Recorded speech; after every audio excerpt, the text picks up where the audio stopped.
Another obituary. Now, Sir Henry Cooper, our Henry, was like the Queen Mother of sport, surviving the Blitz, years of austerity and several chilling defeats to emerge balding, smiling and cracking jokes at his own expense.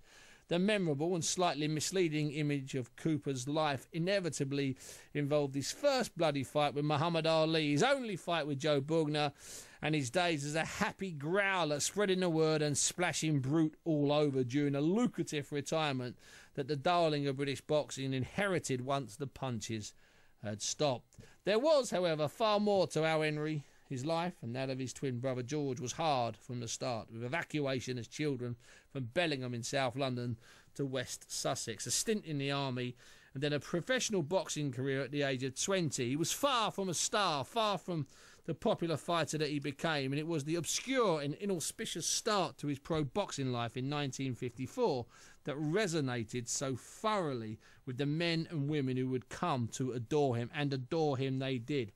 Excuse me. Cooper won 2 Amateur Boxing Association light heavyweight titles, went to the Helsinki Olympics in 1952 and turned professional as soon as his national service was over. George, who had to fight professionally as Jim, was right next to him. The pair were managed by a legendary member of the fighting fancy, Jim the Bishop Wicks, a bookmaker. Wicks remained devoted to Cooper through his 55 fights as a professional and was ruthless in his dealings with the men who ran boxing in Britain as a personal fiefdom.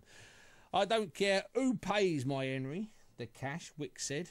"Levine or Solomons, all I care is who pays him the most. Me, I don't work for Solomons or Levine, I work for Cooper." It was a stance that infuriated the 2 leading promoters and the other men like Mickey Duff and Jarvis Astaire, who worked closely and intimately with the pair. Wicks, for all his commendable qualities at the negotiating table, also led Cooper in and out of some torrid fights during his first 3 years as a professional. When Cooper lost 6 times in 20 fights and was knocked out twice, there is simply no comparison in modern British boxing, but Cooper adored him. Wicks played one against the other to get me the best deal. We used to drive the promoters crazy. That was good for me, said Cooper. In 1958, Wicks refused Levine's attempt to import an American called Sonny Liston. "I don't want my Henry fighting that mahogany wardrobe," Wicks said after talking to Angela Dundee's brother Chris about Liston. Levine delivered instead the world's number 2 ranked heavyweight Zora Foley for the Wembley fight. Cooper won, a victory that is too often overlooked. He lost the rematch, though, by knockout in 1961. In 1959, Cooper finally won a title when he outpointed Blackpool's stoic Brian London for the British and Commonwealth belts. 4 years later, and after just 5 title fights, Cooper was being moved closer to the World Heavyweight Championship when he fell inside the whirlwind orbit of the man who would change his life forever, Muhammad Ali. "I was getting stopped by people when I was out running," Cooper remembered, and a scene repeated a dozen years later in the Rocky movie. "They all wanted me to knock him out and shut him up." It was doubtful if the requests in that part of South London were quite so polite. On the night at Wembley Stadium in 1963, Ali, who was still then Cassius Clay, entered the ring wearing a theatrical crown which, out of respect for Cooper, he refused to put back on his head at the bloody conclusion. The fight is a glorious mixture of truths, lies and raw emotion. Cooper's short left hook connected with Ali near the end of the 4th. Ali beat the count, the bell went and Dundee rushed in and helped Ali back to the corner. Dundee then manipulated a small tear in the left glove.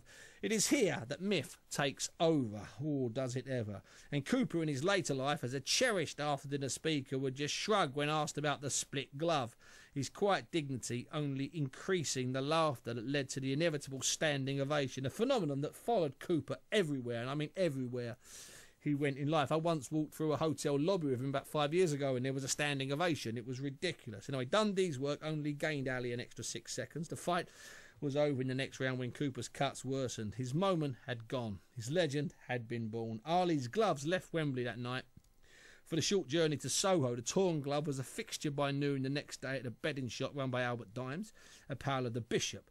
The gloves later went on an unofficial tour, including a spell inside the governor's office at Durham Prison. They now reside between a pair of Dame Margot Fontaine's ballet shoes and a Marilyn Monroe teddy, the undergarment, not a bear, in a private collection in Birmingham, where the owner, a boxing expert, and handles the historic gloves with extreme and devotional care. The pair met again at Highbury for Ali's world title in 1966, and in front of 44,000 people, Cooper's weaknesses, accumulated scar tissue, ruined his dream, and he was ruled out in a bloody rage in the 6th round. The cut needed 16 stitches, including the four inside to close it. All I could hear him bleeding, Ali said. Not with an accent, of course, but that's what he said. Their friendship, though, was sealed. In 1968, Cooper relinquished the British title when the British Boxing Board refused to sanction a proposed world title fight against Jimmy Ellis, one of the men with aversion stripped from Ali. I've made them enough money over the years, Cooper said, fuming at the board's intransigence.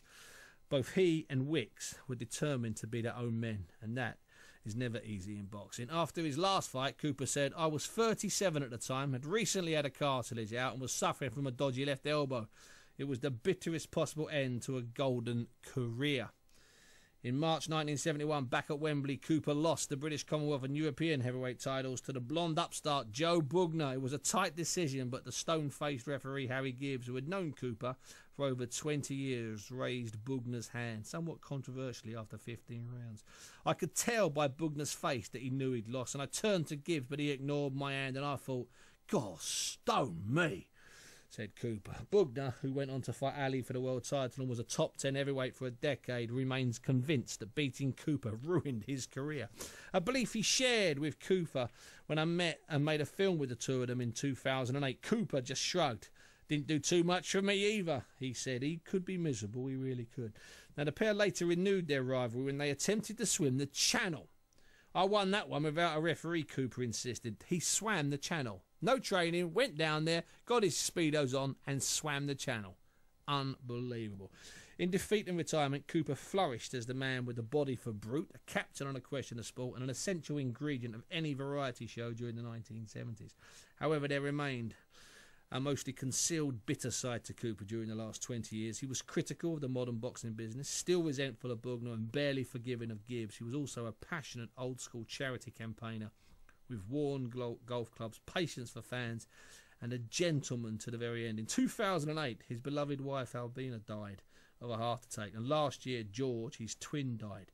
Cooper, so people close to him said, was fading fast, but still capable of a wave at the latest standing ovation. In the changing room after the Bugner defeat, he whipped his thinning hair back over his reddened head and turned to the people he cared about. Well, gentlemen, that's me lot. I would like to think he said something similar last Sunday at his son's house when he died. Henry Cooper, who died in 2011. In fact, he died on the 1st of May.